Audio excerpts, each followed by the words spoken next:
Tutto esaurito lo scorso fine settimana alla Cappella degli Scrovegni, segnali di movimento per molte strutture ricettive che si preparano a riaprire. Tra queste la Casa del Pellegrino di Piazza del Santo, che già ha iniziato a ricevere telefonate in vista della festa di Sant'Antonio.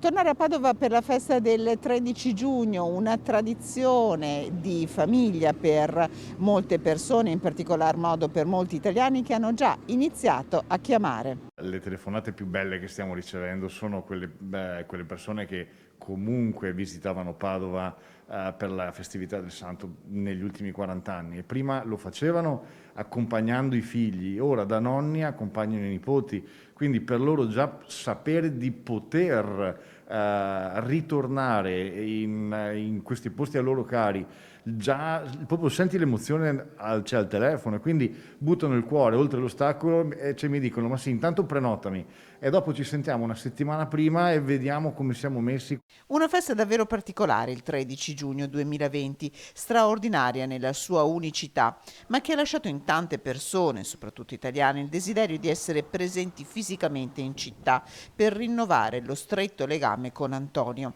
fede e voglia di normalità. Nell'ultima settimana, gli ultimi 10 giorni, il telefono è tornato a squillare come era tanto che non faceva. Quindi un interessamento in più rispetto alla destinazione Padova e rispetto anche a uno degli impegni cittadini più importanti, che è la festività della tradizione di Sant'Antonio, c'è. Si inizia a intravedere anche il soggiorno di qualche turista straniero. Nell'ultima settimana personalmente io devo registrare una famiglia tedesca, una famiglia spagnola e una coppia di ragazzi polacchi.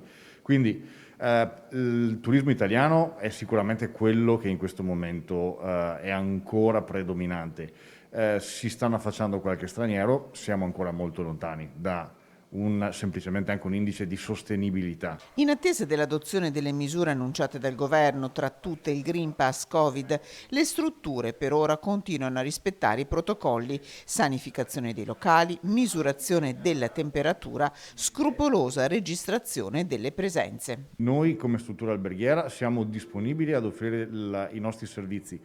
Quello che avverrà lo valuteremo assieme a tutti quanti gli altri operatori del settore e viviamo un po' la giornata in questo senso.